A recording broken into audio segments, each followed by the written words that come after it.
Can you? I've seen a whole lot of catfish, some turtles. No gators yet, though. Okay, that was like 3 years ago. Okay. How's it going, everybody? Your Ben Joravsky Show for Friday, October 22nd is just moments away. We have a mystery guest coming on the program today. I'm going to ask our mystery guest to please mute your microphone. You're coming in hot a little bit there. So mute your microphone there, mystery guest, and we'll introduce you when we get the show started. Let me turn my fan Oh, off. I no. think that's the problem. Mystery guest. Mystery guest just revealed himself, but that's fine. Well, oh, Lord. There we Lord, go. All right. Lord. All right, mystery guest. Mystery Stay a guest. mystery, please. Your Ben Joravsky. Lord, Your Ben Here comes the COVID. Okay, still not funny. Your Ben Joravsky Show for Friday, October 22nd. Oh, what a week it was. Sky High Pritzker, the Rahmbassador, and something else. I can't remember. But it's brought to you by the Chicago Federation of Labor, the Chicago Teachers Union, SEIU, Healthcare, Illinois, Indiana, and the Chicago Reader. ChicagoReader.com for all things there is to know the city of Chicago. Where to go, what to do, what to eat, what to drink, what kind of pot to smoke, it's true, and so much more. Chicago Reader, ChicagoReader.com. There you'll find the latest column from our very own Ben Joravsky. We'll hear more about that column in moments. But we are trying to get you to subscribe to that Chicago Reader, ChicagoReader.com. And if you want to help out this program, you can. ChicagoReader.com/Joravsky, J-O-R-A, V as in victory, S-K-Y.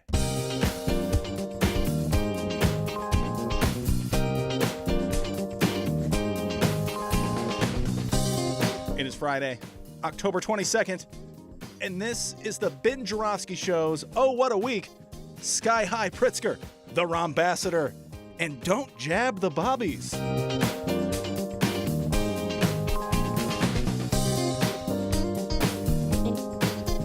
And now your host. Oh, you can jab him, it's fine. Chicago Reader columnist Ben Joravsky. Hello, everybody. Ben Joravsky here. We're calling this, those dastardly Republicans Friday, and here's why. All right, we're going to get to what a week. We're going to get to our mystery guest. We're going to lead off with a visit from a mystery guest, an old friend, who right now is a mystery because you don't know who this old friend is. But before we get to that mystery guest, let me just say this. I was reading this article in the Washington Post. I was laughing out loud when I read this article. It's all about the gubernatorial race, very heated gubernatorial race in Virginia. Democrat Terry McAuliffe versus Glenn Youngkin, the Republican. And this is so funny. Youngkin is neck and neck in the polls. How in the world that's happening, I don't know, since Virginia went over 10 percentage points for Joe Biden in the presidential election in 2020 over Donald Trump. But Youngkin's neck and neck with McAuliffe in the polls. And he is really asserting the need for vote by mail. And I read this article and I just had a laugh. On one hand, Glenn Youngkin, the Republican, is trying to rile up MAGA by saying they stole the vote and they stole the vote by cheating with vote by mail. On the other hand, he's saying vote by mail because he realizes it's advantageous to get people to vote, period. And it's even more advantageous if you get them to vote by mail because it's so easy and it's just overdone. It's done with fast. But that won't stop him from also asserting that it's vote by mail is what led to the Democrats to steal the election. And this just reminds me what my dear friend Sam Holloway always says. He says, Ben, fascists don't care if you call them hypocrites. Fascists only want to win. And it looks as though, sad to say, MAGA is on the threshold of winning in Virginia. We'll get into that race in a couple more weeks. It's still, I think we got about a week or two to go before we get to that race. November 2nd is that one, so we'll have to talk about that more. But today is Oh, What a Week. Before we get down to Oh, What a Week, D, I want to bring on an old friend of this show, a mystery guest, who's got big news in his personal life. And when I heard it, I just said, mystery guest, please come on the show and announce your big news. So, mystery guest, please come on the show, introduce yourself, and announce your news. Go ahead, mystery guest. Hey, good afternoon, everyone. Good afternoon, Ben, and good afternoon, Dennis. Good to see both of you. This is Wnba Buchanan of the Buchanan and Seaton Show, Friday nights for the past 2 years and this past August on WVON AM 1690. The new news, or the good news, is that I have now been, I guess for lack of a better word, promoted as afternoon co-host of the now Afternoons with Egoin and Buchanan that airs on the same station, WVON, Monday through Thursday from 3 p.m. to 6 p.m. Yeah, that is great news. And I just wanted to take this moment to say congratulations, Atiba Buchanan. I met him through Dennis. Dr. D met him through that old radio station that I used to work for, but I can't remember because they fired me. It doesn't really matter what the name of that radio station is. Well, it's WCPT 820. It was WCPT 820. They fired you. Remember that? You know, he's got a good memory, Atiba. It's amazing how He does. He does. But anyway, so and in my humble opinion, Atiba Buchanan was born for the radio business. You got the gift of gab, Atiba, and you're really smart and you know your stuff, and you listen well, which I think is really important. Thank you, sir. So nothing but good luck and congratulations to you. So what are some of the issues you're gonna? And I also want to say next week, Dr. D will be taking another one of his vacations, another one of his days off, Atiba. Dr. D takes more days off than Johnny Carson back in the day when he was hosting the Tonight Show. And I think he's going to go scuba diving off the coast of I did not know that. I did not know that. Johnny Carson? That's very good, Johnny Carson. I did not know that. Anyway, and Atiba will be sitting in to do Oh What a Week, and we're going to have a lot of fun with that. But Atiba, so what are some of the issues that you want to hit on your new daily talk show on WVON? Before I answer that question, if it's okay, I'd like to just explain a little bit about the importance of the promotion for me. Okay. If I can do that. Go ahead. I just like to let your listeners know, because this hopefully will encourage someone.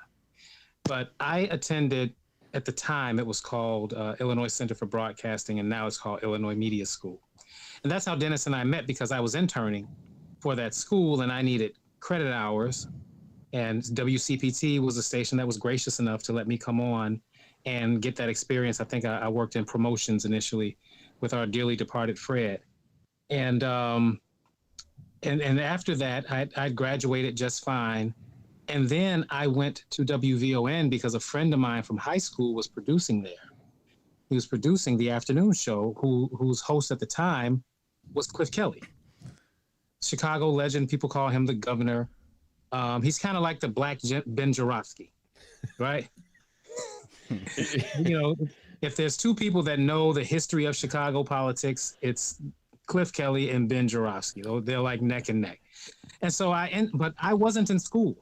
So I was going to WVON for upwards of 6 months for free, working that show because I just wanted the experience that bad. So I was interning his show, and I learned a lot during that. After that, I began to do a podcast and so forth.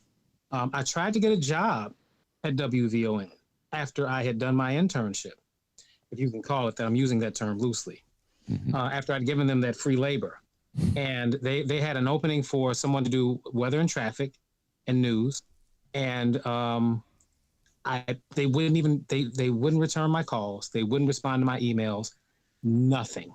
After all that, free labor, I got absolutely no response at all. I start my own podcast. We end up getting on WVON again upwards of 2 years ago on a trial basis. They love what we did. We ended up keep earning that spot permanently. And now I am hosting the very show that I used to intern. That as a matter of fact, again, that I interned for free because I wasn't even in school. So I didn't have any technical benefit to doing it other than I was just that thirsty for the experience and the information. So somebody out there, be encouraged. Because if someone would have told me 8 years ago, in 2013, when I was interning for them, that one day I'd be in that seat, I would have never believed it. So you just never know how God can turn things around in your life if you stay faithful. And I just had to take a moment to put that out there. No, I'm glad you did. And Dennis is nodding along. He's glad you did too. Because and to give a good timeline, how old were you when you started doing that, Atiba? I'll be 48 in about a month, November 26th. So this is upwards of 8. Yeah, I was about 39, 40 years old doing all this. I was working as a bill collector at a job I absolutely hated. And I thought to myself, what is it I can do to get out of this job?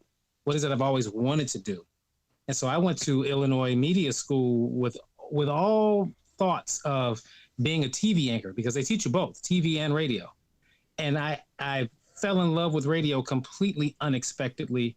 And ever since then, these are the doors that have been opening up for me. So it all started with me being extremely disgruntled with the work that I was doing 9 to 5, 5 days a week. I actually say it probably all started when you were a kid, growing up in the western suburbs, proud graduate of Proviso West High School, I might add. Absolutely. My guess is, much like me and thousands of other kids, you listen to a lot of radio. Yeah. And that's my ultimate. I've had many guests on this show, Atiba, who've been in and out of the radio game. I'm thinking of Ken Davis right now. Shout out to Kenny D. And we all share, Mike Novak's another guy. We all share love for radio. And you know, you're at the edge. You and Dennis are really at the edge. Radio is not as strong as it was when we were kids, but it's still a very powerful force. Yeah. I know that because when I was on CPT, I realized a lot more people heard me on a regular basis than as a podcaster. But there's so many people out there, just like, they grew up, they heard those voices, they're coming right into their ears, right into their brain. And I guess in some level, Atiba, that's really where it began. So who were some of the early influences you had when you were a kid listening to radio? Oh, man, the legend, Herb Kent. I mean, because he had a show, he did weekends on V103, and he basically dominated the weekend airwaves. And on Sunday in particular, he would have a segment called Battle of the Bands, which they still do. But I have the fondest memories of being in the back seat of my father's Ford LTD and listening to Herb Kent, because back then you listened to what your parents listened to. you couldn't stream your own. You didn't have a cell phone that you could stream your own music. No, you sat in the back seat and you listened to whatever your parents listened to. And I can remember listening to Herb Kent what feels like all of my life. And I was completely smitten with the man. I did get an opportunity to meet him once. I didn't even know what to say when I met him. But yeah, Herb Kent and Ty Wansley are the two people that always motivated me, that I just had the utmost respect for. Yeah, Ty Wansley was a pro's pro, and Herb Kent, of course, is a legend, the great Herb Kent. I know what you're talking about. You listen to what your parents listen to, and I got to tell you this. I don't know if I told you this, Atiba, but when my kids were really young, they just could not stand. They're all grown now. And they couldn't stand when I would listen to sports talk, because, you know, I'm a sports fanatic. I would listen to sports talk. So I cut a deal with my kids. I was just thinking about this the other day. I cut a deal with my kids. I said, all right, I promise that I will not listen to sports talk when I'm in the car, and you're in the car as well, but I get to pick the music. And they said, okay. And so I put my oldies on, because, you know, I love 60s and 70s music. Okay. And that's how they grew up. They know all the songs, right, Atiba, because they grew up, they had no choice. When I'm in the car, we're listening to the oldies station. Exactly. You groomed them, but to a large degree, they probably appreciate that. Well, you're right. They appreciate it because it's the best music of all time. Absolutely. I'm just saying. Very much the same way. The things that I grew up listening to, Tina Turner, and the Whispers, and Luther Vandross and Anita Baker. And that's all the things that my parents, you know, listened to as I was growing up, Billy Ocean. And I love that music. I still listen to all that music to this day. And I'm so thankful that I do have a wide range of musical interests, largely because my parents introduced me to so much. All right, Atiba, now I have to ask you this. Your old friend David Seaton and you have a great show. And the way that show, the dynamics of that show plays out is that you're more to the left. You're kind of where I am politically speaking. Yeah. And David is more to the right. And I love him dearly. And he comes on this show. I have friends who are centrists like David. So are you have you moved more to the center now that you're got a regular show? Or are you sort of still fixed where you were when you where you are when you duel with David Seaton? Yeah, so that's a great question. And I have found myself having to become a little more centrist in the afternoons because the dynamic there is that I'm co-hosting with someone who is, as David put it, miraculously to the left of me. He takes great pride in this. It is amazing to him, as he put it, the universe found fit to put me next to someone who was to the left of me. So I have found myself on occasion, just for the sake of balance, having to be a little bit more of the centrist, nowhere near where David is. Yeah, Dave. Nowhere near there, but certainly just a little bit to the right of where I am, because the conversation sometimes needs that degree of balance, and I'm okay with taking that on the chin sometimes. So yeah, it's definitely a different show altogether, not just different in time, but just so, and in case people are wondering, yes, the Buchanan and Seaton show still happens on Friday nights, 9 to midnight. So I went from, again, interning to having 2 shows. Yeah. On WVON. It's fantastic. All right. So next week, you're kind enough to join me to sit in for Dennis for Oh What a Week. We'll close this brief segment. T-Bow, I'll ask you the question I asked you before we went on the air. Yeah. And that is, what is the hottest topic right now, or at least the hottest topic this past week on your show with your listeners? Absolutely. The hottest topic this past week was far and away, unequivocally, the Senate confirmation hearings for former mayor of Chicago, Rahm Emanuel. The Chicago listeners have been very vocal, full-throated in their disdain for this nomination, not just about the mayor, but they are really upset with President Joe Biden for making it. And to your earlier point about Virginia, if that Republican wins in Virginia, Democrats should really, really be concerned, because if that is a precursor of what is to come, then 2022 is going to be a bloodbath. Yeah. And if Democrats don't get it together and get something passed, something significant before the midterms, oh my God, they're really going to be in trouble. Yeah. Well, we can pick this conversation up next week, but I got to tell you this. When I look at Virginia and I see how important the black vote is, and I see Joe Biden nominating Rahm Emanuel to be ambassador to Japan, and they drag out 9 black aldermen from the city of Chicago to sign a letter, which is so cynical, in my humble opinion. This is me speaking out of tea, but so cynical. On the part of Rahm and the black alderman who signed that letter. I just realized that the Democratic Party is taking the black vote for granted again, Atiba. And you and I have had this conversation 100 times on this show. Democrats cannot win without a big turnout from black voters. And if Democrats just continue to take black voters for granted, it's not that black voters will vote for Glenn Youngkin, the MAGA who's running for governor. It's just they won't vote. That is absolutely correct. They are creating a level of apathy with their actions that could really potentially hurt them, because you're exactly right. The people that are calling in, they're saying they're tired of the process altogether, and they won't be. Some people are saying that's why I voted for Trump, but many of them are saying that's why I don't participate. Yeah. By the way, a black person who says I voted for Trump because Biden put up Rahm, who buried evidence of police murder. Trump celebrated the murder.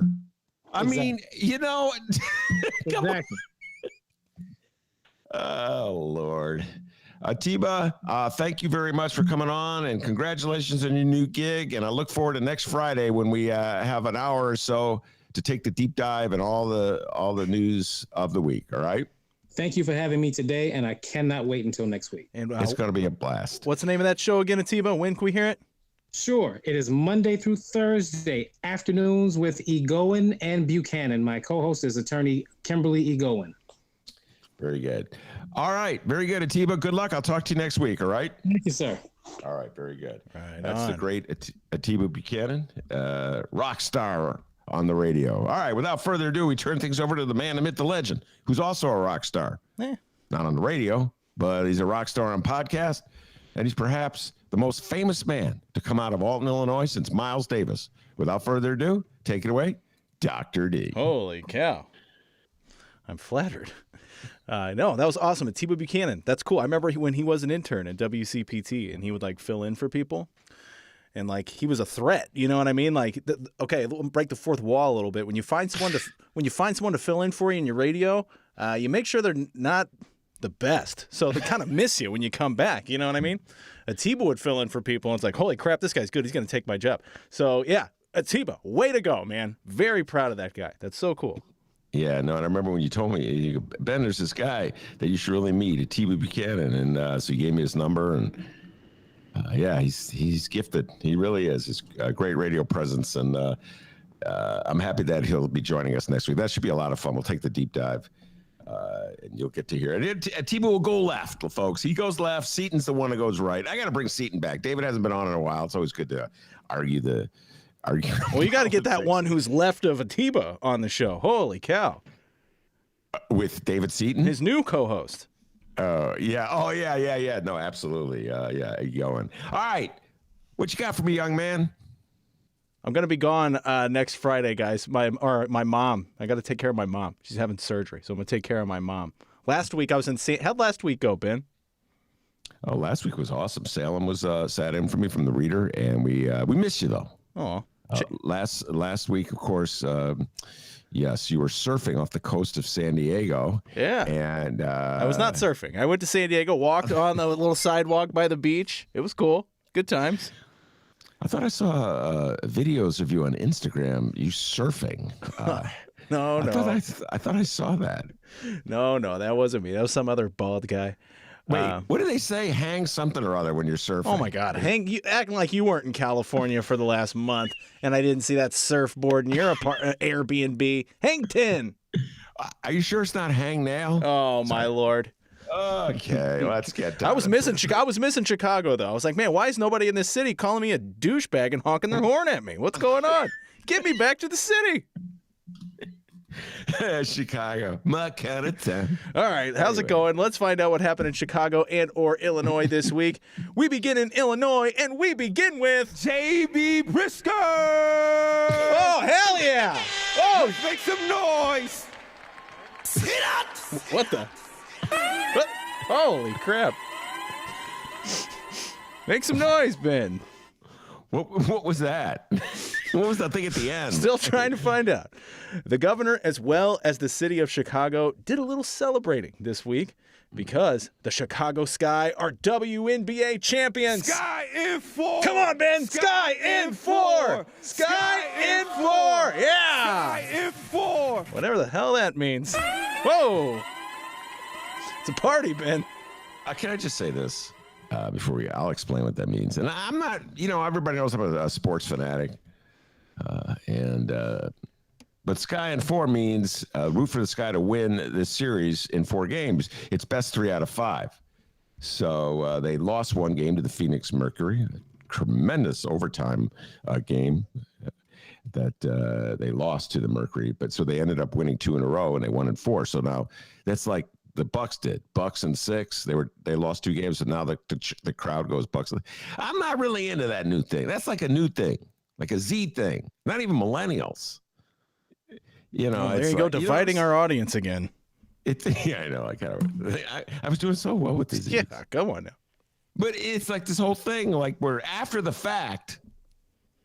In other words, okay, no, it's not. So it was 1-1 tie with the Sky, and the Sky were coming home to play 2 games in Chicago, so that the rally becomes Sky and 4. Get it? And they did the same thing with the Bucks. I'm like, the Bucks did that. Can we be original and not do what the Bucks did? Why do we want to be like cheeseheads? Just saying, Sky fans. All right. So that's why they Sky and 4. And then after the series is over, they're still going Sky and 4. Oh. Thank you. Thank you for that clarification. That's me. Hey, when it comes to sports, I'm your answer man.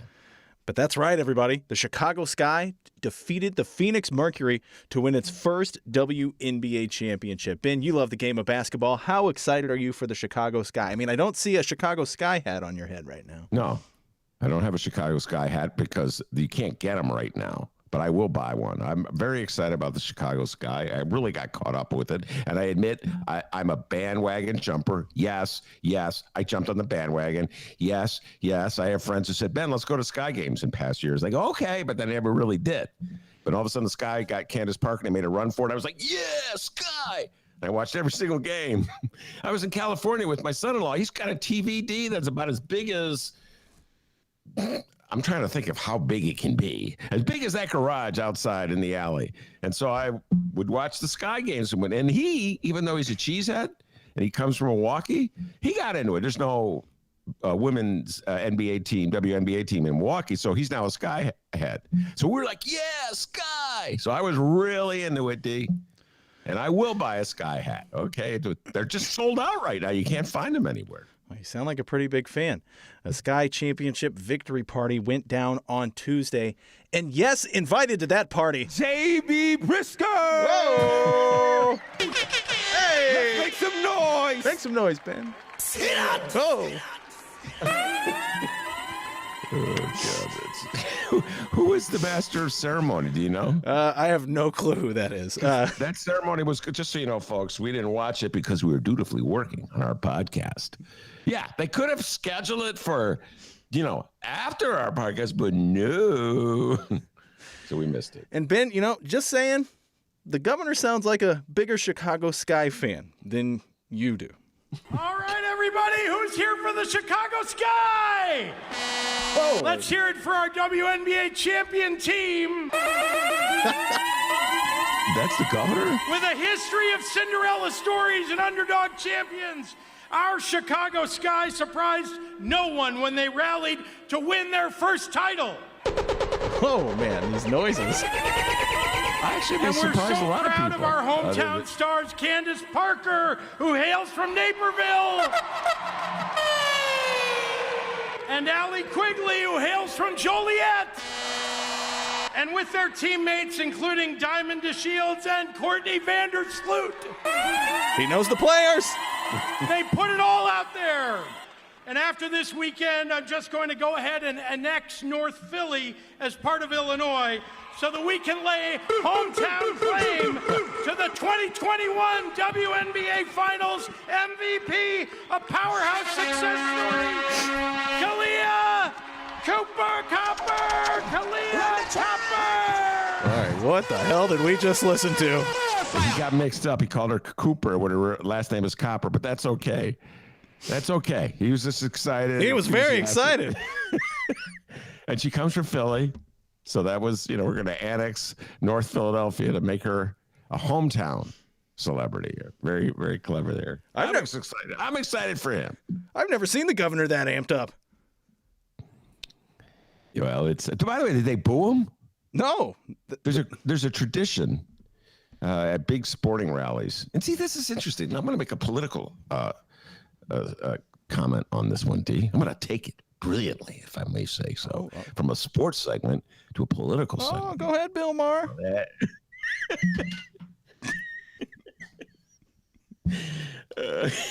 Is it Bill Maher? I can't even do my Bill Maher imitation. I can't think of him right now. Okay, people. Okay, people. Oh, God. But anyway, so there's a tradition at rally. Okay, after a team wins a championship, there's a rally. And the leading politicians, the mayor of whatever city has won, or the governor of whatever state, comes out before the thousands of people who are attending the rally to cheer on the team, and the crowd goes, boo. And I was wondering, now that's generally for to celebrate a victory by a team of men. So like, it's unimaginable to think, imagine if the Chicago Bears, for instance, were to win a Super Bowl championship, which hasn't happened since the Reagan administration. All right. So you got a bunch of men eating raw meat. So when they see a politician, boo, boo. And really, I don't think it really matters what party the politician's from. I don't, boo, unless it's NASCAR and Trump comes out. Then, dumb, mega. So I'm just wondering, maybe, there were more women at the Sky rally, D. A little more sophisticated, not as dumb. Maybe they're a little more civil. So that when they see J.B. Pritzker and Lori Lightfoot, she was there, Mayor Lori Lightfoot, who, by the way, I got to give her credit. I've been giving her a hard time lately. At least she is a legitimate Sky fan. She was a season ticket holder. Well, you say that. Also giving a speech, Chicago Mayor Lori Lightfoot. That's true. Let's see here. Lori Lightfoot gave a speech. Let's go ahead and hear what Lori Lightfoot had to say. And, of course, what do we say about our Sky team? What do we say about them?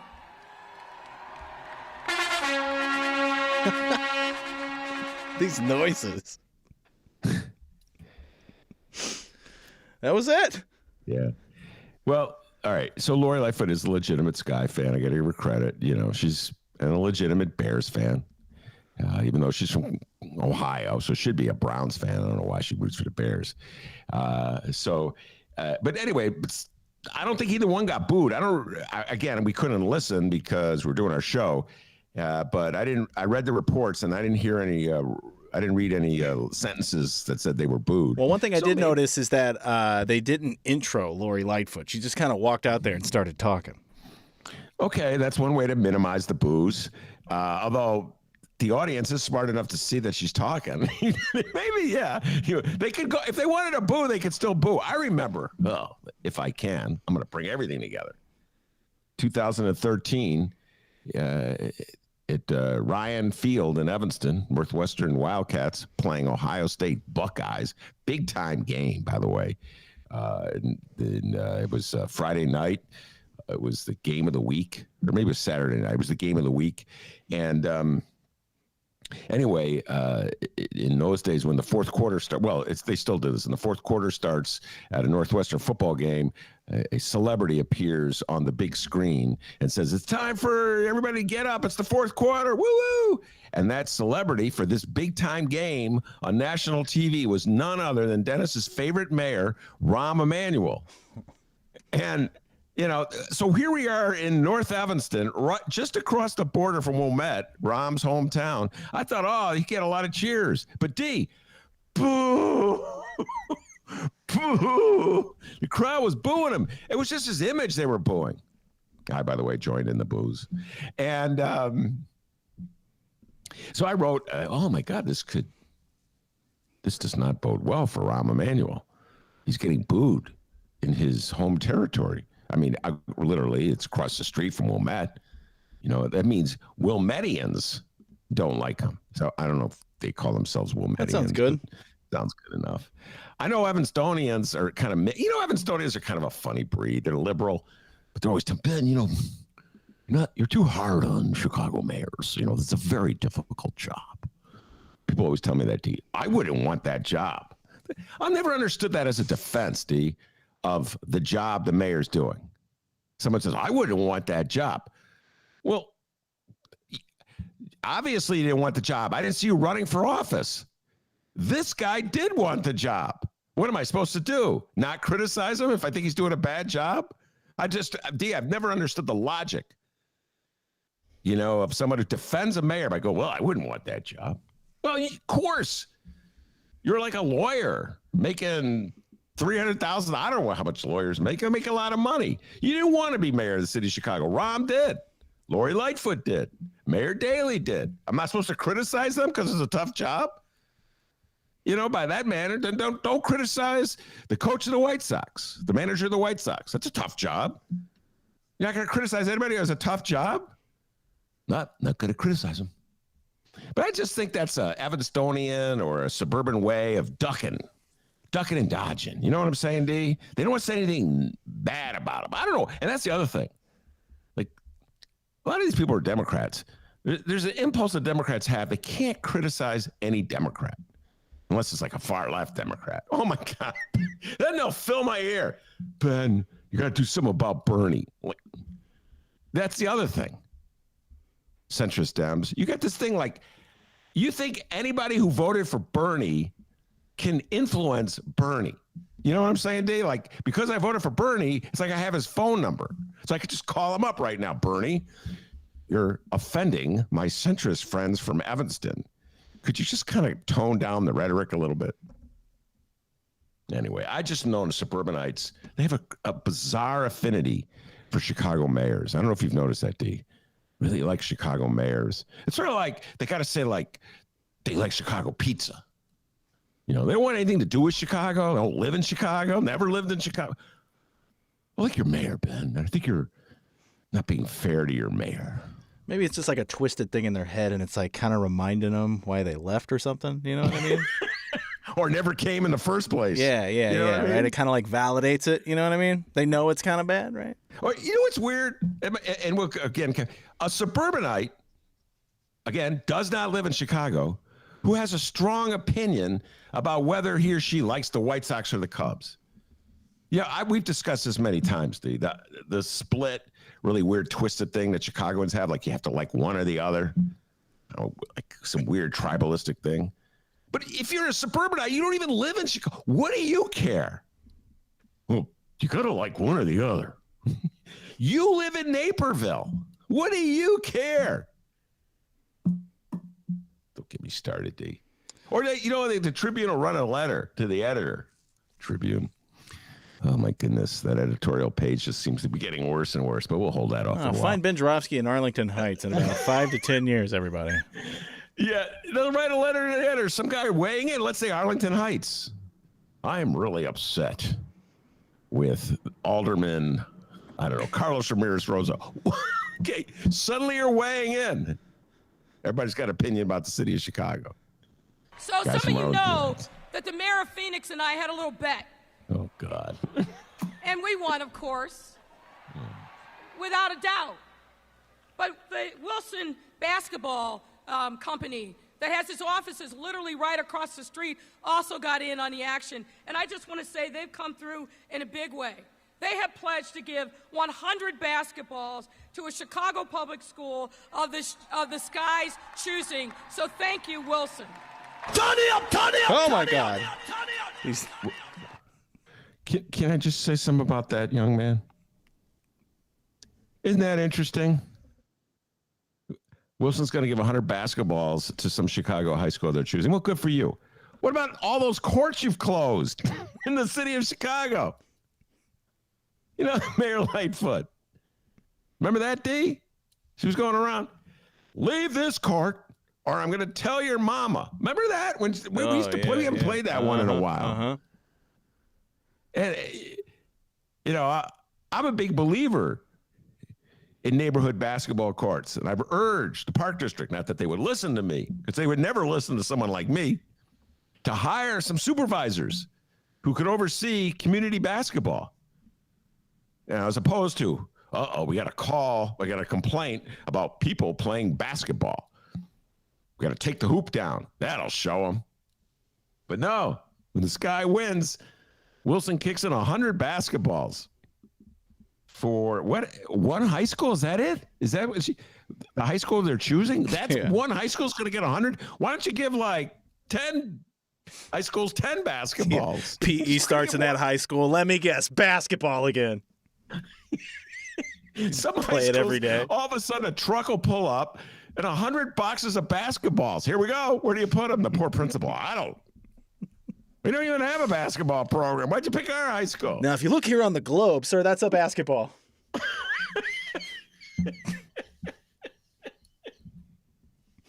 So I don't know. You know, you're supposed to be really excited at one of these rallies, and you're supposed, yeah, Wilson, yeah, thank you for those 100 basketballs. the high school of your choosing. One high school is going to get 100 basketball. I don't know, maybe spread it out a little bit. You know, like 100, you could give 100 high schools a basketball each. Just saying, you know, I mean, what about a grammar school? Don't they want basketballs? I used to coach grammar school basketball. We could have used a basketball or two. I used to lug around I had this big, I still have it, this blue sack. It looked like Santa Claus, a blue sack filled with basketballs and a pump at the bottom. And then the needle was always breaking on the pump. Good damn it, in the basketball. And the kids would be complaining, Coach, the basketballs don't have enough air in them. Could have used a pump, Wilson. So there you go. That was a review of the big Chicago Sky celebration.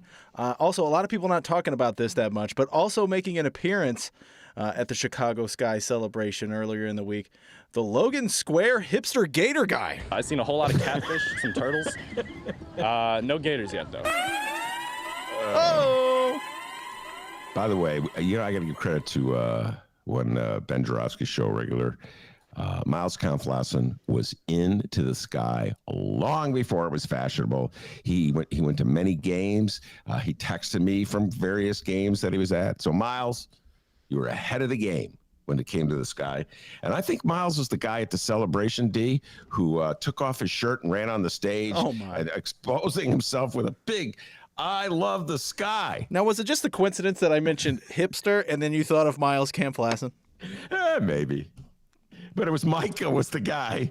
You remember Micah? Oh, yeah, okay. Writing a book at the time and taking time off in between chapters to go hang out in Humboldt Park looking for that gator. He was really into that gator. Not as much. Miles wasn't as into it as much as Micah. Anyway, Miles was, got to give him a shout out to, yes, big time Sky fan. All right, go Dolphins. By the way, D, I don't know if I told you this. I discussed this with Romana Hussein in a bonus segment that's going to drop this weekend. But the last newsletter I wrote for the Reader really took a shot or two at my beloved bright one, the Chicago Sun-Times. And I just want to say this.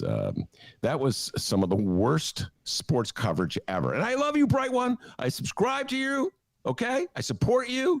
I read you every day. Here's a paper, okay?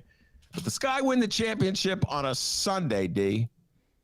It so happens the Bears play a regular season game, okay? Sometimes regular season versus championship. Bears lose, like they always do, to the Packers. An embarrassing display of ineptitude by the Chicago Bears. And who does the Chicago Sun-Times feature on the most valuable prime page of the sports section? Aaron Rodgers, the cheesehead from Wisconsin, the quarterback of the Green Bay Packers. And I'm like, you could have put a picture of the Sky there. But D, it's going to take a while before men sports writers and men editors and men in general get into women's basketball, if they get into it at all. That's a bigger topic for another time. Now, I noticed earlier in the week the mayor was getting some flack. She posted something on social media with the Chicago Sky jersey, and people were like, you're sitting here doing all this, and meanwhile the city's falling apart. What are you doing? Did you see any of that this week? I didn't see much of that. You know, it's in general, there's a cynicism and skepticism that emerges at a time of celebration when a mayor wraps him or herself in the good feeling, you know, of that people have for the team that won. That's why the booing. Like, I like the team, I don't like you. You know, so there's skepticism or cynicism. But it's in general, I find that criticizing a mayor or a governor or a president or whatever, a senator, from taking time off to either watch a game or celebrate in a game, I don't know, D. That's like, you just don't like that person. What are they supposed? Are they supposed to work 24 hours a day on your problems? We have a lot of problems in Chicago. Crime is a big problem in Chicago. And you're at a Sky celebration? How dare you? What do you want her to do? I didn't see any of that criticism. Maybe it was out there and I missed it, but I wouldn't jump on that bandwagon. Now, I don't know if I should get ahead of myself here, But I was very disappointed with Mayor Lori Lightfoot for what she did at the Sky game on Sunday. We're going to talk about that in a little while, right, D? Or Go for it. We Go do for a lot of pre-show prep. Yeah, we on never this. do, but go ahead. She didn't wear a mask. Oh, yeah. I'm like, are you kidding me? And she put the picture out on her Twitter feed. Here I am celebrating at the Sky game on Sunday. I'm so happy. And she's surrounded by everybody else is wearing a mask except for Lori Lightfoot. What does she think? Because she's mayor of the city of Chicago? Like, she can't get COVID? Now, I didn't see the picture. Was she like posing for the picture? Did they catch it like nonchalant? Or how? She was definitely looking at the camera and posing. So she wasn't wearing a mask. Other people go, it's funny the defense people can, well, Ben, was the mask around her neck? First of all, let's say it was around her neck. What difference does that make? It's like an ascot then. If it's around the neck, it's not a mask. Hey, no time for name calling here on Lori Lightfoot. So, I don't know, Lori Lightfoot. We're in the middle of a pandemic. We're going to get into her toe-to-toe fight with Big Johnny C, Catanzara, in a little while. You're middle of a political battle because you're mandating that police officers tell the city whether they got vaccinated or not. And you say it's a very important public health issue. At least wear a mask when you're inside arena watching a basketball game. I don't know, just come on. Remember the haircut, D? Remember the haircut? Oh, haircut gate. Yes. One of the top gates of Illinois hell in our countdown of 2020. Was it? Yeah. God, what a memory you have. Yeah. Lori Lightfoot in the middle of telling everybody how you can't go to a barber. She has a barber come to her, get a haircut, or a hairstylist. Then she got mad at everybody when they criticized her. I have to look good on TV. What, the rest of us don't have to look good? You're the only one who has to look good? So anyway, rules for thee, not for me. Mixed messages sent out by the mayor of the city of Chicago. Hey, Chicago Sky, whatever you do, don't go to Arlington Heights. Please, just stay here. We're cool. The Bears are off to Arlington Heights. Also, See you, Bears. Go ahead. Also on Tuesday, Governor Pritzker says he's hopeful the state's indoor mask mandate can be lifted for the holidays. We want to make sure that we're keeping people healthy and safe, following the guidelines that doctors are offering for us. And so we'll continue to do that. And obviously, we want to remove the mitigations as we approach the holidays. These are, that's an important marker for us. We want to make sure these numbers keep going down. Governor, what else would you like? We'd like very much to head into, we have 3 holidays coming up, but especially Thanksgiving and Christmas, where people spend extended amounts of time together. So we'd like very much to get to a place where we can remove certain mask mandates. Now, October's flying by, Ben, but before we know it, the holiday will be here. Do you see us having another virtual holiday season like we did last year? First of all, we didn't really have it last year, if you recall. But no, I don't see us going down that path. And I'll kind of miss it, D, because, speaking of Lori Lightfoot, I'll miss the epic performance she gave in that Don't See Grandma and Grandpa public service announcement, as you recall, that she made with several mayors around Chicago, right? And then where she said, she set up this, I don't think it was a real phone conversation with some imaginary person. This is the right thing to do, even though it's a hard thing to do.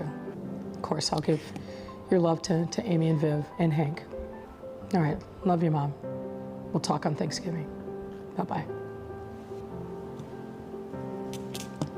The sigh? Oh, there it is. There it is. Love the sigh. So I'll miss that. But anyway, Governor Pritzker said, well, maybe we'll lift some of the indoor mask mandates. Hey, apparently Mayor Lori Lightfoot lifted one for herself at the game. I'm just saying, D, if you're going to engage the Fraternal Order Police in a very public battle over the importance of abiding by the proper protocol to keep from spreading this awful disease, if you're going to do that, at the very least, wear a mask like everybody else. Jesse Jackson was wearing a mask.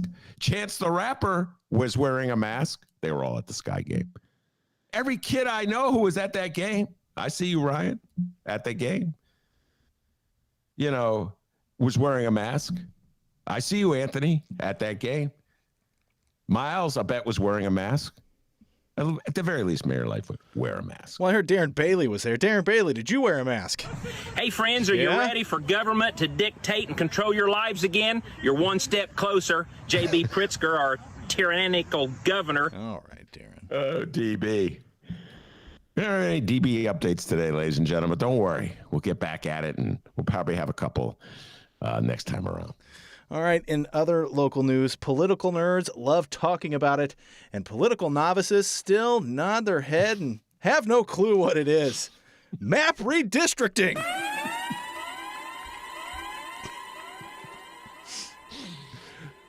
A federal court has intervened in the state's legislative redistricting process and ordered new changes to a map lawmakers unveiled and scrapped months ago, creating new procedural hurdles for the 2022 election. A 3-judge federal panel ruled Tuesday that the Mexican American Legal Defense and Education Fund and Illinois Republicans should be able to offer up their own map, and that Democrats need to do more tweaking. And tweaking they did. The Chicago Latino Caucus unveiled a map today. Alderman Gilbert Villegas, chairman of the caucus, calls it a coalition map because it's got support from council members from the north and south sides, as well as some members of the Black Caucus and community groups. The Latino Caucus proposed map also keeps neighborhoods within wards. Inglewood, for example, which is currently split among multiple wards, would be unified under one ward umbrella. Alderman Jason Irvin, leader of the Black Caucus, has pushed for 18 Black majority wards, down one from 19, given the African American population has dropped by more than 86,000 since the last census. Proposed maps in the lead up to December 1st deadline come up with official ward boundaries. Ben, your thoughts on the legislative redistricting? All right, so there's two different legislative redistricting going on here. One is the Illinois legislative redistricting. It's so confusing. Folks, I know a lot of you are confused, and it's a lot to keep track of. But when you do redistricting, which you have to do every 10 years after a census, there's legislative redistricting, which is state House of Representative seats and state Senate seats. And then whatever municipality you live in, I live in Chicago, so we talk a lot about Chicago. There's municipal redistricting, which means city council seats, wards are redistricted. So on the one hand, the Democrats who drew up the map, and then finally there's congressional districts. Where the U.S. representatives, the congressmen, the people who get elected and go to Washington, they're their districts. And so we've been talking a lot about the legislative map. I do not shield this. I do not hide this.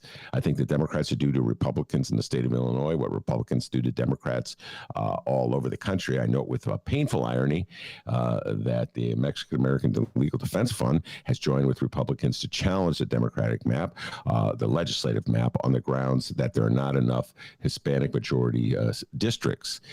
So in effect, they will be abetting the party, the Republican Party, that has used the most virulent really Mexican rhetoric to justify the election of Donald Trump on behalf of Republicans. And it's very painful irony for a Democrat like myself. And yet, on the one hand, the Democrats sort of left themselves open on this front because Hispanics or Latino voters are a very important part of their coalition. And so they should bend over backwards, I think, to meet their needs. So that is an ongoing struggle. And then there's the city council map, which this is really bizarre, dude, because right now, I think you said there were 18 black wards, meaning wards with the majority of the people in them are black. But that, of course, is no guarantee that the person who gets elected from that ward will be a black person. And similarly, a ward that has a majority or even a plurality of Latino voters, there's no guarantee that the person who gets elected from that ward will be a Latino person. And Exhibit A of this, I'll go to the 14th ward. Ed Burke is the alderman. He's not Latino. He's Irish American. And that ward is predominantly Latino. Our good friend Sue Sadlowski Garza from the 10th ward, similar story. It's either a majority Latino ward or a plurality of Latinos in that district. And Sue is victorious. So in the old days, back in the 80s, map makers would want a ward where there were so many people of one race, of so many black people, that would guarantee the election of a black person. And even that didn't work out all the time, because the 5th ward had Larry Bloom as its alderman for many years, even though it was like 60 or so % black.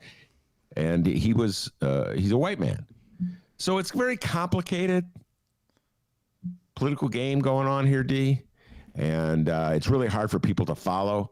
And to a large degree, the map makers are interested in one thing and one thing only, themselves. And so they're trying to create districts that will benefit themselves the most.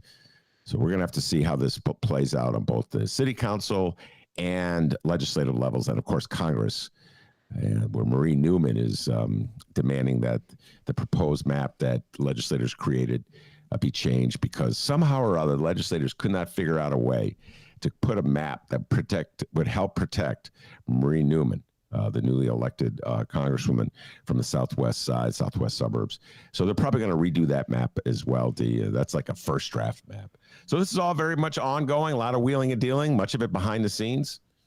And I'm hoping that when it all emerges, and I'm saying this as a lefty, I'm hoping that the Democrats will have protected their interests in the state of Illinois, because Lord knows it's an unfair system throughout the country, and Republicans sure as hell take advantage of it.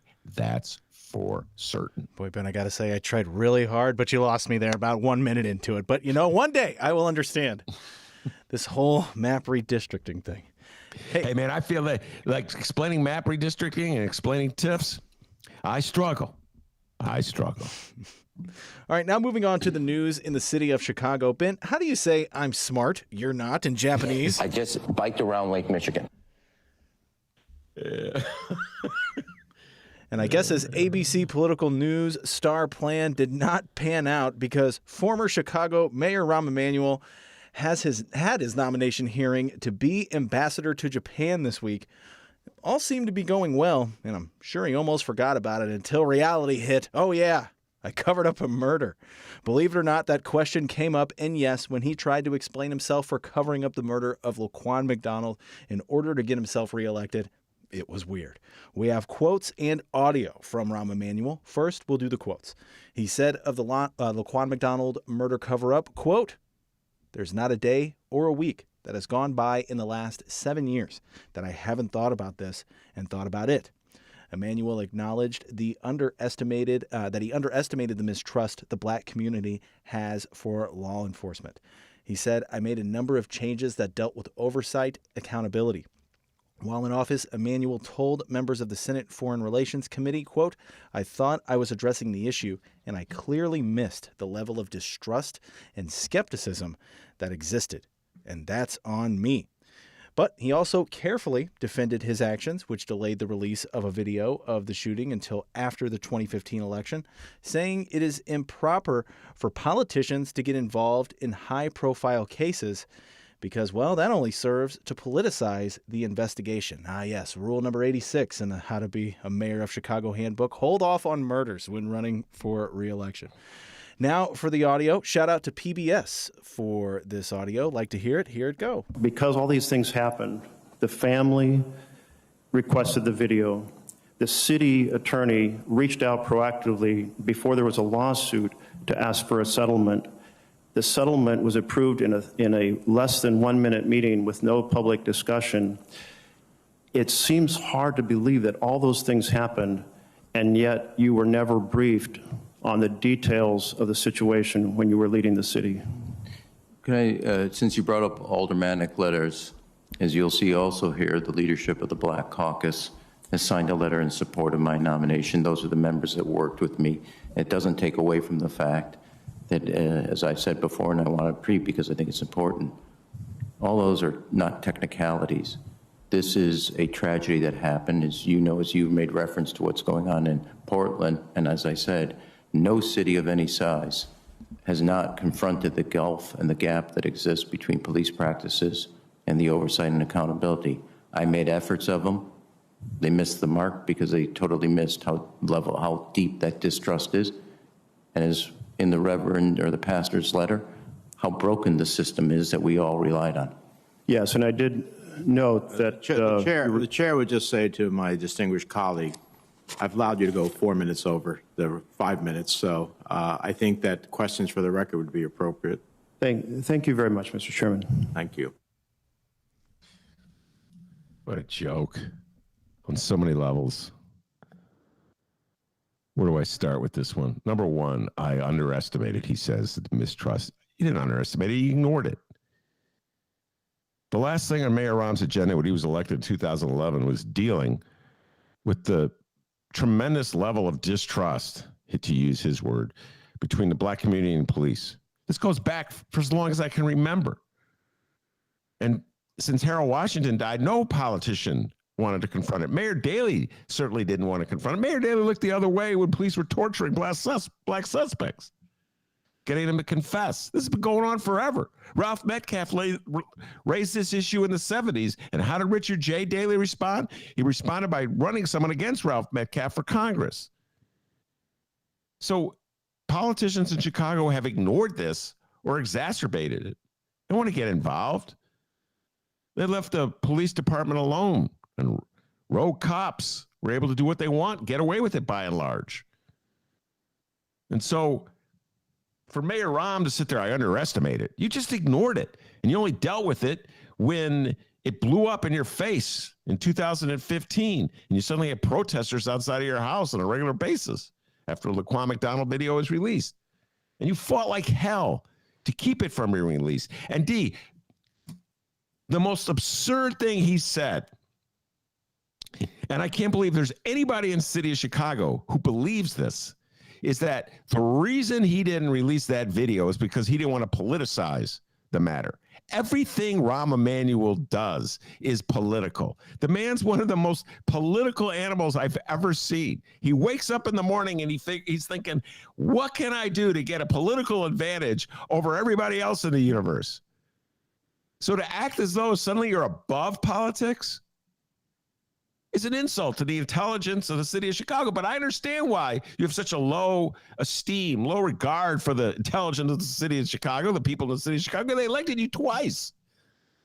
They probably, I don't know, D, I used to say, well, he wouldn't get reelected. I'm starting to think he probably would have got reelected. When I watched the 9 black aldermen sign that letter, that's pretty deep right there. So this notion he didn't play. You know what, D? Where was that restraint on one of our favorite stories? The great French actor, Jussie Smollett. Remember when Jussie Smollett got in trouble with the Chicago police? Did you see Rahm sitting back and going, well, you know, you have to let the investigation run its course, and I should not make a public statement about this? No, that guy was going wherever there was a camera. Rahm was weighing in with that one. He saw it a political advantage to take advantage of the fallout over Jussie Smollett, making up that. Well, I say he made it up. Some of my listeners may agree with me. I don't think many would. But making up that story about the crime, getting mugged 2 a.m, coming back from a subway. The more thing was so absurd. Rahm was all over. Outraged. I didn't hear him say, well, we have to let the investigation run its course. You know, Jussie Smollett has said that he really was mugged. And so we need to do a little more investigation on that one. Yeah. So come on, Chicagoans. Watching that, anytime Rahm Emanuel is like interacting with people outside of Chicago, it's like when you're watching one of those movies and you know that person's the bad guy, but they don't know it. You're like, come on, he's the bad guy. Don't do it. Don't. You know what I mean? It's like we see 2 different people, you know? Absolutely. and then you raise a good point. People, I talked about this a bit earlier today with suburbanites in Rahm, but definitely people further you get away from Chicago, the greater the love there is for Rahm. And I've noticed this, because and by the way, people in Chicago voted for him. Most people in Chicago knew nothing about Rahm Emanuel except for he had a reputation for being a real jerk, a real tough guy, like a gangster. And he was Barack Obama's chief of staff. That's what people in Chicago knew about him. So being Barack Obama's chief of staff was enough to win over black voters. And just being a total jerk was enough to win over black and white voters. Because so many Chicagoans love to have a jerk as a mayor. Nice guys don't make it in this world. How many times have I heard that one? You gotta be tough. So think about it, D. Our last 3 mayors have just been like unlikable human beings. They're always nasty. They're always swearing at people. They're duplicitous. They bully people. Remember, Mayor Daley told my dear friend Mick Dumke he was going to put a rifle up his butt and shoot him. That's the mayor you elected Chicago. Oh, come on. Then he was joking around. And now Lori Lightfoot, she's fighting everybody all the time. Always mad at somebody. Going to take your car and make you walk and take your basketball courts. We haven't had a nice mayor since Harold Washington. City of Chicago said, well, done with that experiment. So, the farther away you get from Chicago, the more people like Rahm. And so, like I said, people in Chicago didn't know anything about Rahm either. Like, well, he was Barack Obama's chief of staff. I guess I'll vote for him. And then Barack Obama did that second wave of commercials for him in 2015. That sealed the deal. Plus, oh my God, D, do they love Rahm Emanuel on the north side of Chicago? It's funny. I mean, it's like life is good on the north side of Chicago. So people think it's something the mayor did. Man, you have to admit, life is good up here. What a great mayor. I think I'll vote for that mayor again. So D, further away you get from Chicago, the less they know about Rahm Emanuel, the more likely they are to go for. He seems like a nice guy. What was the one dude? Tim Kaine, senator from Virginia, said, bad things happen on anybody's watch as mayor. That's just what goes on. Oh, really, Tim Kaine? Bearing evidence of a murder? The bar is low. By the way, D, that's a long list of things. Closing the schools, etc. But I realized, D, that he has the votes. He's going to be approved. He played the game very well. He's a very astute practitioner of the game of politics, particularly in Washington. Spent a lot of time there in Congress as chief of staff to Obama and White House aide to Clinton. By the way, have you been watching impeachment? You haven't watched impeachment, have you? No. Oh, my God. Last night was excellent. I urge everybody to watch Ryan Murphy's impeachment. Tell us about the Clinton impeachment scandal. What a sleazebag Bill Clinton. What a sleazebag he was. Ben, I'm sorry. I didn't mean to do all that stuff. I did not have sex with that woman. Now, Ben, what would you rather have? Rahm on ABC every Sunday or Rahm as ambassador of Japan? Tough question, Madam Mayor. Tough question. That's a really good question because, on one hand, if he's ambassador to Japan, he's far away and I don't have to see him. On the other hand, if he's just, a talking head on ABC, it's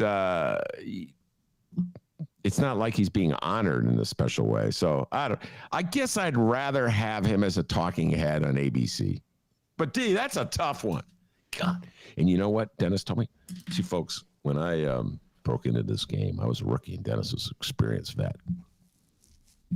And he sat me down and he said, son, I'm going to tell you a little something. And even though I'm much older than him, because he's experienced vet, he called me son. He goes, son, this is way back when, first day at that radio station that fired me. He goes, son, let me tell you something. Here's what first thing you need to know. You got to have an opinion about everything. You can't duck and dodge. When I ask you a question, you got to come up with an opinion.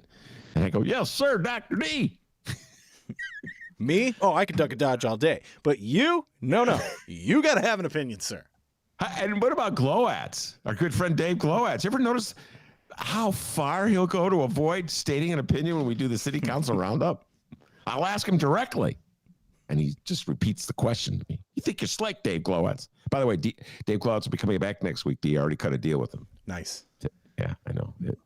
One of my favorite segments. Dave Glowats breaks down the Chicago City Council. But boy, does he duck and dodge. Anything else you'd like to add about Rahm Emanuel before we move on here? No, I want to move on from Rahm Emanuel in more ways than one. But I probably write a column about it, so it's really hard to do as long as he continues to advance his political career. I'll leave you with this one, D. I got a text from a good friend of mine, a political junkie who will remain anonymous this morning. He thinks Rahm is definitely running for president, and he thinks Rahm will win. Whoa. He thinks Rahm Emanuel will be president of the United States. Why? Wow. Why is that person in your contacts even? Wow. Well, I'm not saying he supports Rahm. Oh, okay. In fact, he doesn't. He really dislikes Rahm. But he's a political junkie, follows things, and he thinks that Rahm's got a long-term strategy here. He's playing the long game. And so he's resurrecting his political career by becoming ambassador to Japan, by confronting the Laquan McDonald. Now from now on, it goes, well, I already dealt with that. Now he's got like his answers. So anytime anybody raises Laquan McDonald, he'll say, 9 black aldermen. 9 black aldermen. 9 black aldermen. He'll drag out these aldermen in the city of Chicago.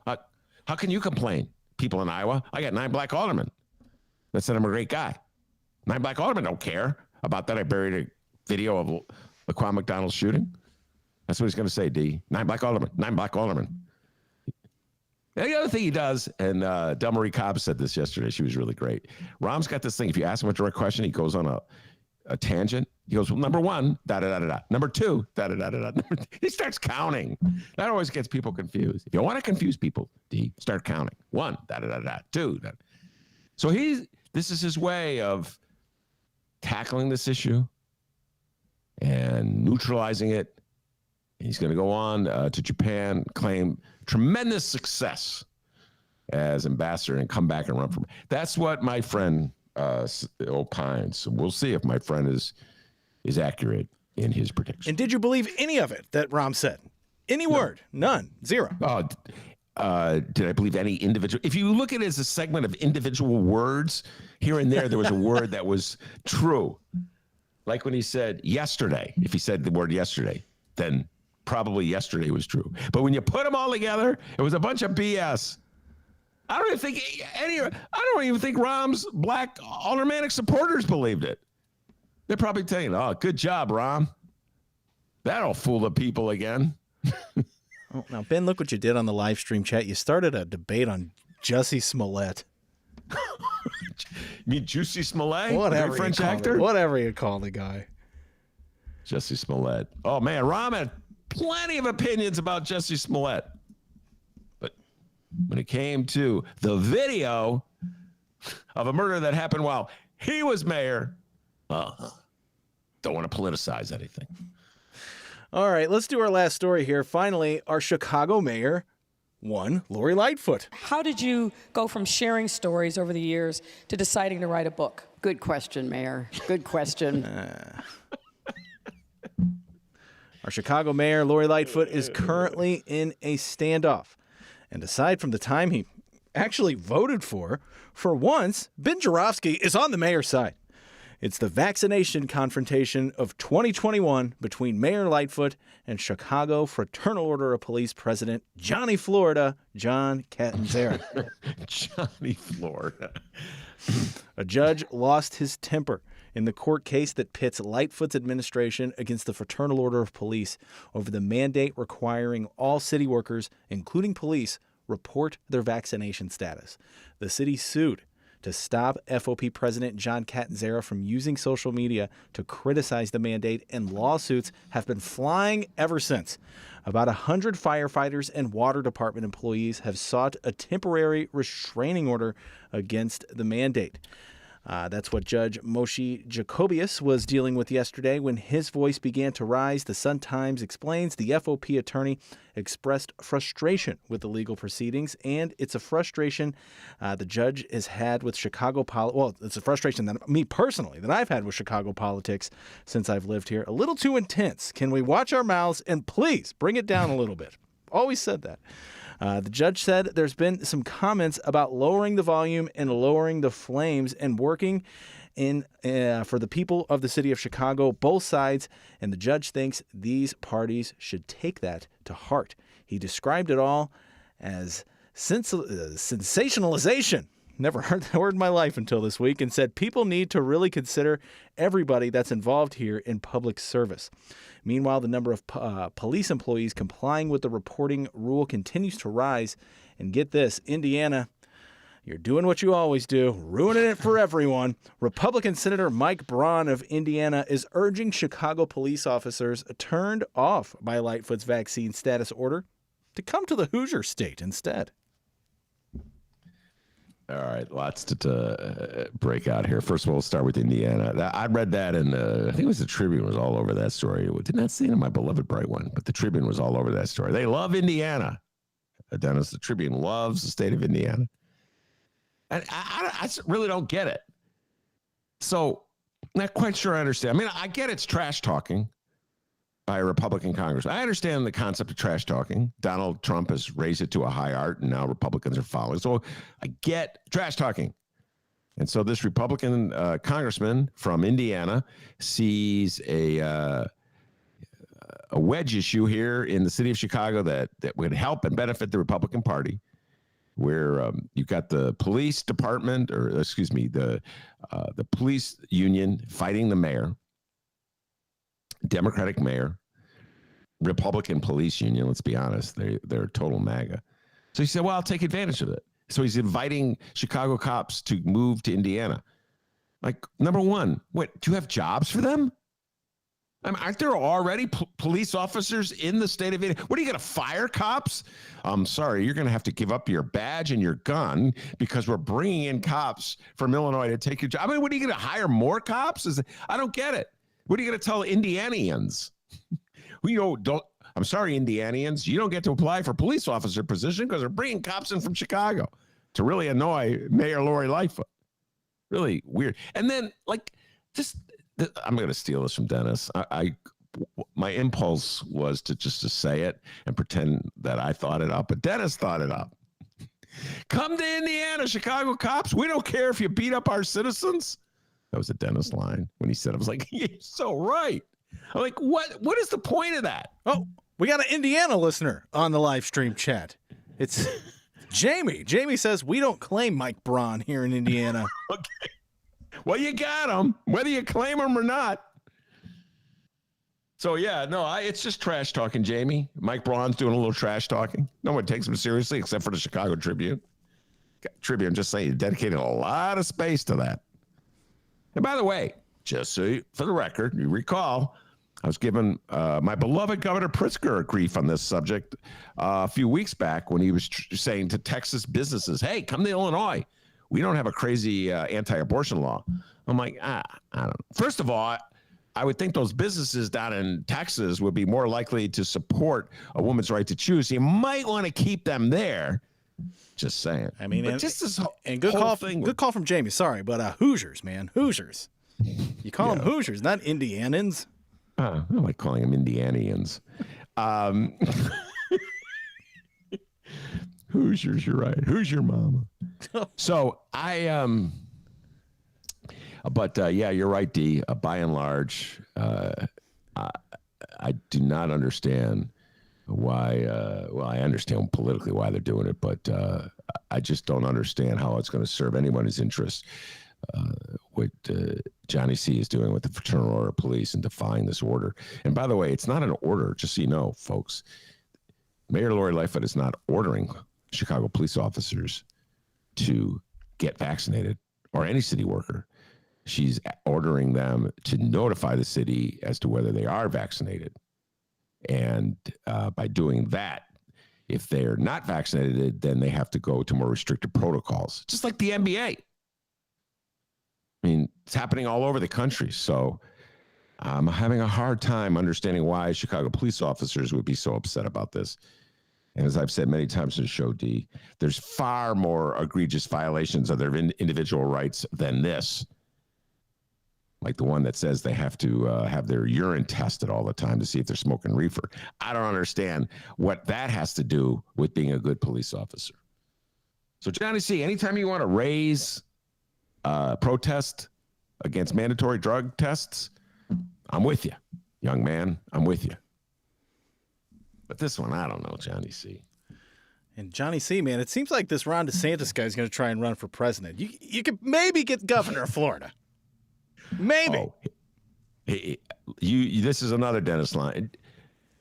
John Catanzara could go to Florida right now and become one of the leading Republicans in that state. I don't know why he's wasting his time in the city of Chicago. Now, he should go right now to Florida. He'd be huge in Florida. You're right, D. You said it.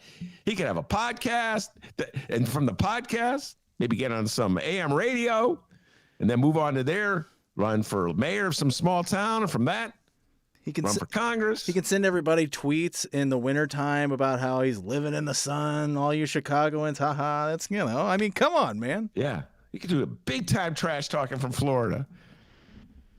But this one here, but I'll say this, got mixed feelings about this one, D.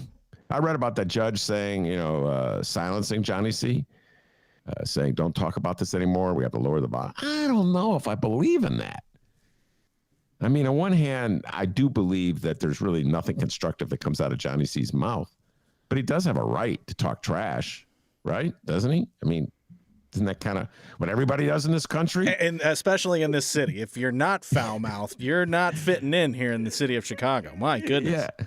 So all of a sudden, this judge is discovering that, we have these bare-knuckle brawls in the city of Chicago. And he's going to outlaw bare-knuckle brawls? I don't know. I didn't like that ruling. Not that that judge cares what I say, but, I think Johnny C.,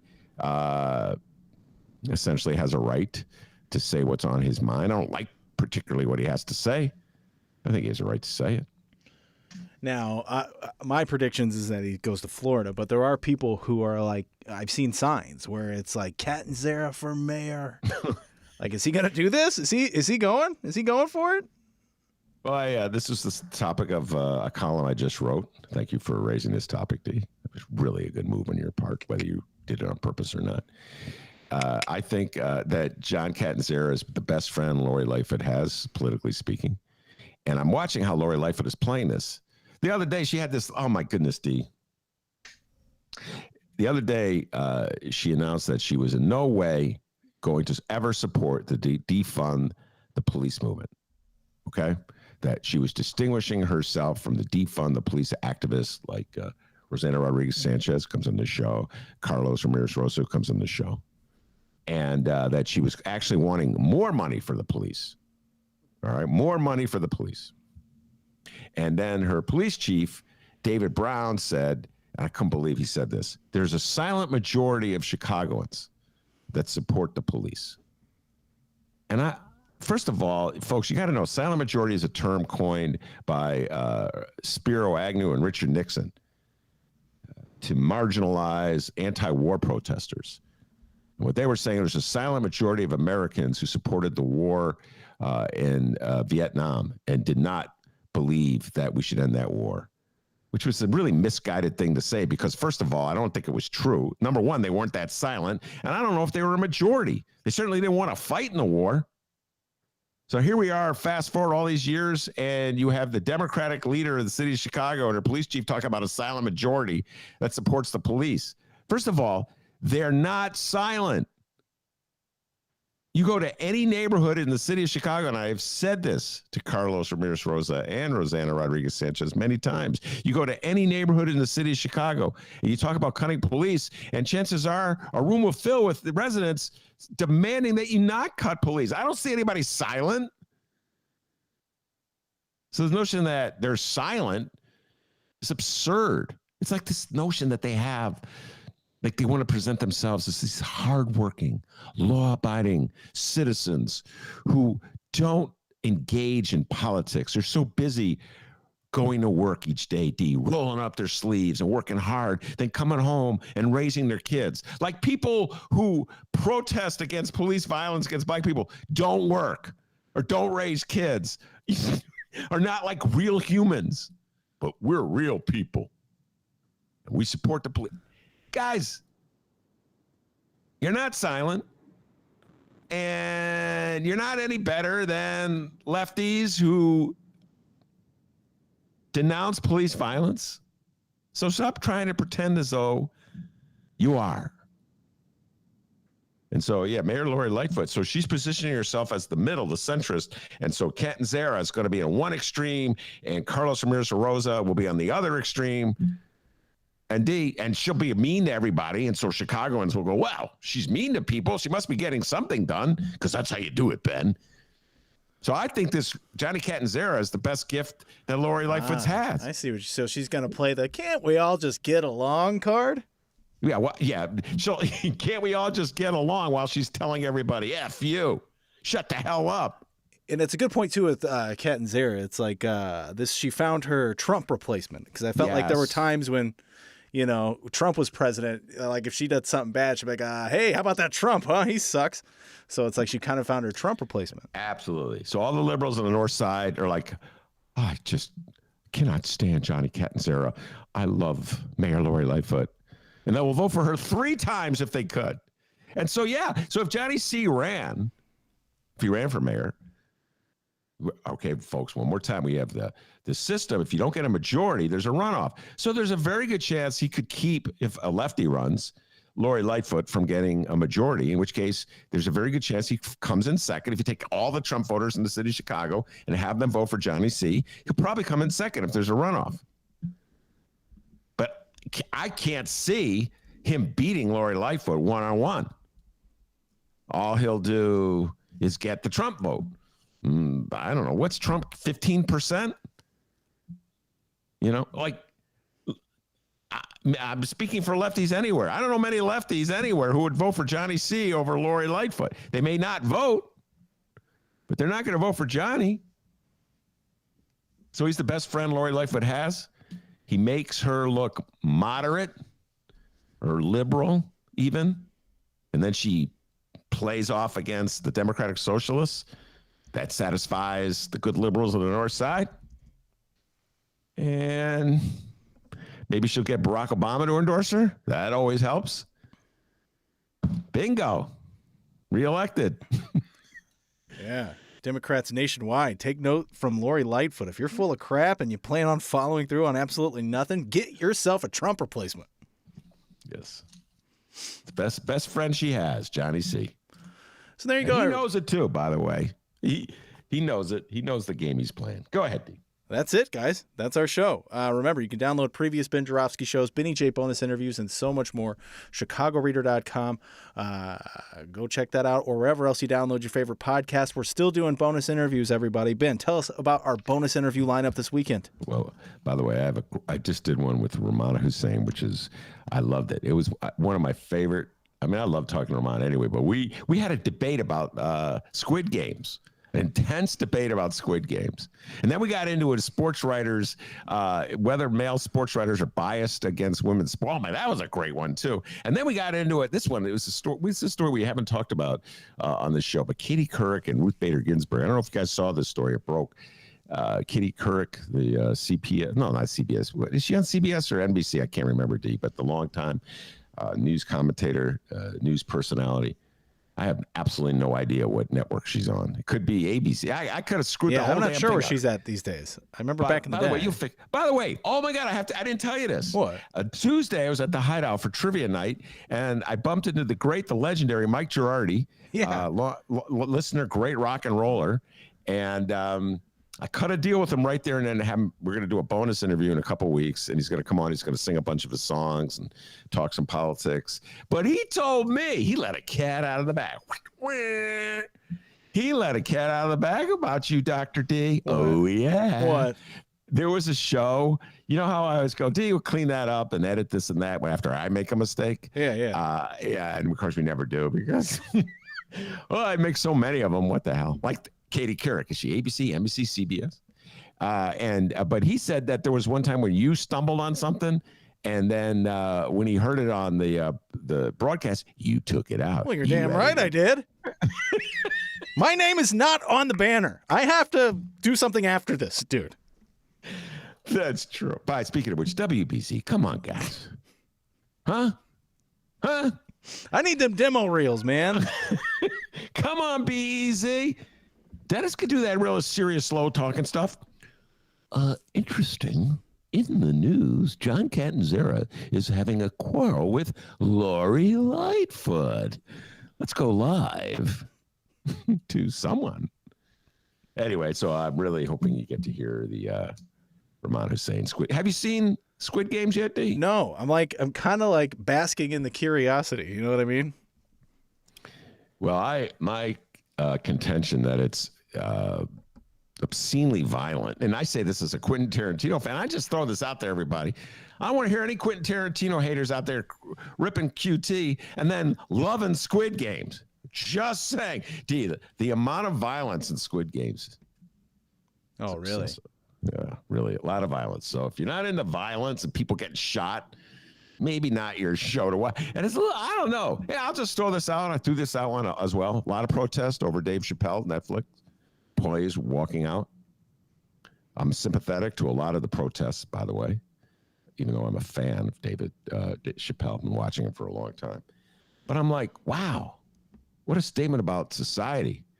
Netflix employees aren't walking out about Squid Games, the most popular show in the world, and it's got to be the most violent thing I've ever seen. I mean, D, they are just like gunning down people in this show. Heads exploding. Nobody's protesting that. What a weird world we live in, ladies and gentlemen. So check out the Benny J bonus interviews. Download whatever shows you may have missed this week. You can send us an email, bennyjshow@gmail.com. We would love to hear from you. BENNY, the letter J show. That's Benny J Show on Facebook, Twitter, and Instagram as well. And you can call this program. It's true. 708-658-4788. That number again is 708-658-4788. Call the Ben Joravsky Show. We would love to hear from you. I want an answer. It's not something you ignore. I think you're 100% full of shit is what I think. If you think no offense, fuck you then. Can we Who are you to tell me I'm bring the full of volume shit? down a little bit here in Chicago? My God. Where was that judge to referee that dispute, huh? Could have used that judge there. Hey, watch your language there, Alderman Lopez.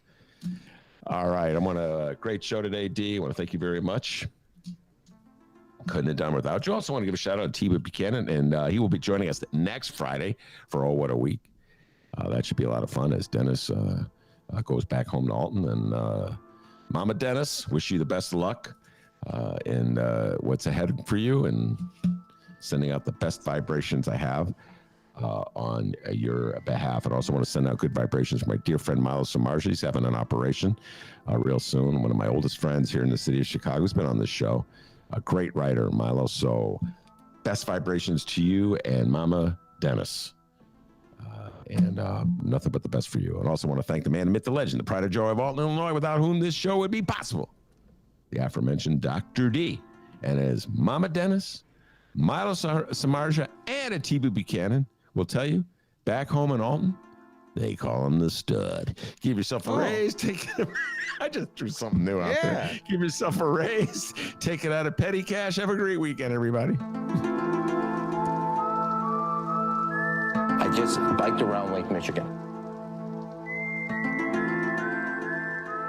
Hey friends, are you ready for government to dictate and control your lives again? You're one step closer. J.B. Pritzker, our tyrannical governor, just issued more mandates